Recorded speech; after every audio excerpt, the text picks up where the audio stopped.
ಸಂಗೊಳ್ಳಿ ರಾಯಣ್ಣ ವೀರಣ್ಣ, ನಮ್ಮ ವೀರರಾಣಿ ಕಿತ್ತೂರು ಚೆನ್ನಮ್ಮನವರು, ಡಾಕ್ಟರ್ ಬಾಬಾ ಸಾಹೇಬ್ ಅಂಬೇಡ್ಕರ್ ಅವರು, ಛತ್ರಪತಿ ಶಿವಾಜಿ ಮಹಾರಾಜರು, ಮಹರ್ಷಿ ವಾಲ್ಮೀಕಿ ಅವರು ನೋಡಿ ಎಲ್ಲರನ್ನೂ ಇವತ್ತು ನಾವು ಪ್ರತಿ ಹಳ್ಳಿಯಲ್ಲಿ ಇವತ್ತು ನಮ್ಮೆಲ್ಲ ಜನ, ಅದಕ್ಕೇನು ಜಾತಿ ಮತ ಯಾವುದಕ್ಕೂ ಇಲ್ಲ.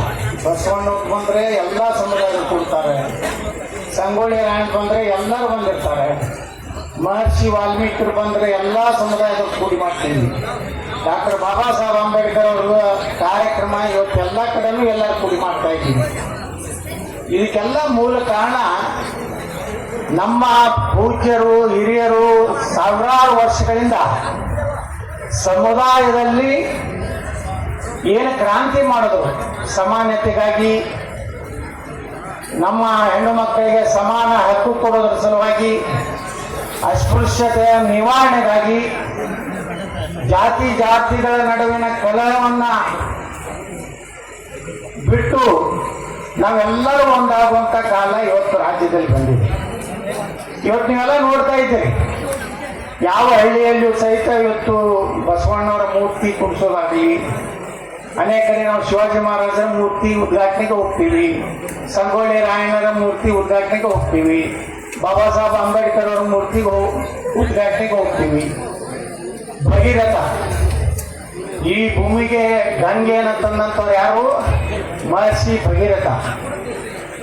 ಶಿವನ ಹೆಡೆಯಿಂದ ಭೂಮಿಗೆ ತಂದ ಗಂಗೆಯನ್ನು ತಂದಂತ ಅತ್ಯಂತ ಕಠಿಣ ತಪಸ್ಸು ಮಾಡಿದ. ಮೊನ್ನೆ ಹೋದ್ಸಲ ಬಂದಾಗ ನಾವು ಇಲ್ಲಿ ಭಗೀರಥ ಮೂರ್ತಿಗೆ ಮಾಲಾರ್ಪಣೆ ಮಾಡಿದ್ವಿ ಹಿಂದಿನ ಊರಾಗ. ಯಾವ್ರಿ? ಹಾ, ಇವ್ರು ಎಲ್ಲಾನು ನಾವು ಪೂಜೆ ಮಾಡ್ತೇವೆ. ಅವ್ರಿಗೇನು ಜಾತಿ ಐತಲ್ಲ? ಜಾತಿಯಿಂದ ಯಾರೂ ಇಲ್ಲ, ನಾವು ಜಾತಿ ಮಾಡ್ಕೊಂಡಿದ್ದೀವಿ. ಆದ್ರೆ ಈ ಎಲ್ಲಾ ಜಾತಿಗಳು ಇವತ್ತು ಕೂಡಬೇಕಾದಂತ ಕಾಲ ಬಂದದ. ಮೊದಲೇ ಸನಾತನ ಧರ್ಮ ಉಳಿದ್ರೆ ಸಮಸ್ತ ಎಲ್ಲಾ ರಾಷ್ಟ್ರ ಪುರುಷರು ಉಳಿಲಿಕ್ಕೆ ಸಾಧ್ಯ, ಅವ್ರ ಮೂರ್ತಿ ಉಳಿತಾರೆ. ನಾವೇನಾರೇ ಜಾತಿಯಿಂದ ಒಡೆದು ಹೋಗ್ಬಿಟ್ರೆ, ಸನಾತನ ಹಿಂದೂ ಧರ್ಮ ಒಡೆದು ಹೋಗ್ಬಿಟ್ರೆ, ನಮ್ಮ ದೇಶದ ಧರ್ಮ ಒಮ್ಮೆ ನಾಶ ಆಯ್ತಂದ್ರೆ ನಮ್ಮ ಸಂವಿಧಾನ ಉಳಿದಿಲ್ಲ, ನಮ್ಮ ದೇಶ ಉಳಿದಿಲ್ಲ. ನೀವೆಲ್ಲ ಜಾಗೃತರಾಗ್ಬೇಕು, ಇನ್ ಬಿಡ್ಬೇಕು.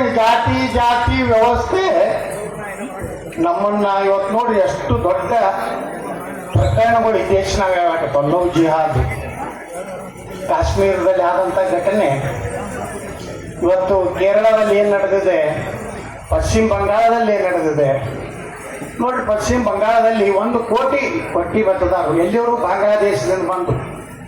ರೋಹಿಂಗ್ಯಾ ಒಂದು ಜಾತಿ ಐತದು, ಇಷ್ಟು ಕೆಟ್ಟ ಜಾತಿ ಐತೆ ಜಗತ್ತಿನಾಗ. ಅತಿ ಕ್ರೂರ ಜಾತಿ ಅಂದ್ರೆ ರೋಹಿಂಗ್ಯಾ ಅಂತ ಹೇಳ್ತಾರೆ.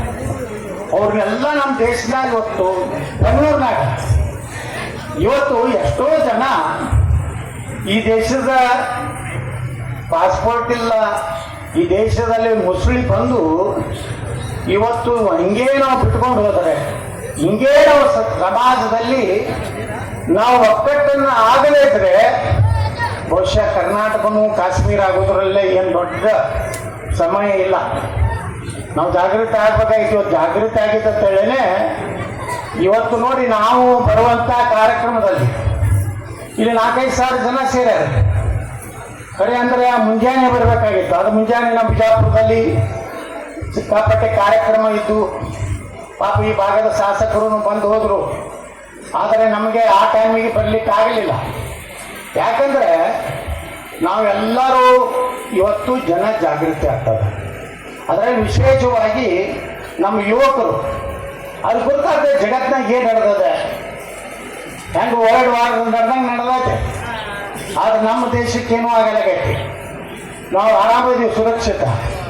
ಅಮೇರಿಕಾದವ್ರು ಬಂದು ಇಲ್ಲಿ ಬಾಂಬ್ ಹಾಕ್ತಾರ, ಇಸ್ರೇಲ್ದವ್ರು ಬಂದು ಇರಾನ್ದಾಗ ಹೋಗಿತ್ತಾರ, ದುಬೈದಾಗ ಹೋಗಿತ್ತಾರ, ಪಾಕಿಸ್ತಾನದಾಗ ಇನ್ಮ್ಯಾಗ ಹೋಗ್ಯಾರ ಅದಾರ. ಯಾಕಂದ್ರ ಈ ದೇಶ ಇವತ್ತು ನೆಮ್ಮದಿ ಶಾಂತಿಯಿಂದ ಯಾಕೈತಪ್ಪ ಅಂದ್ರ ನಮ್ಮಲ್ಲಿ ಹಿಂದೂಗಳ ಸಂಖ್ಯೆ ಹೆಚ್ಚೈತೆ, ಶಾಂತಿ ಇದೆ. ಜಗತ್ತಿನಾಗ ಯಾರು ಇಲ್ಲಿಯವ್ರು ಅದಾರಲ್ಲ ಅಶಾಂತಿ ನೋಡೋರು, ಅವ್ರು ಯಾವ ದೇಶನಾಗ ಅದಾರ, ಯಾವ ದೇಶನಾಗೂ ನೆಮ್ಮದಿ ಇಲ್ಲ. ಇಲ್ಲಿ ಕಂಟ್ರೋಲ್ ಯಾಕೈತಂದ್ರ ಒಂದು ನರೇಂದ್ರ ಮೋದಿಯವರು ಕಾರಣ, ಒಂದು ಯೋಗಿ ಆದಿತ್ಯನಾಥರು ಕಾರಣ. ಕರ್ನಾಟಕದಲ್ಲಿ ಕೆಳಗೆಲ್ಲಿ ಹೋದಲ್ಲಿ JCB ಹವಾ ಬಾಳೆ. ಯಾಕೆ JCB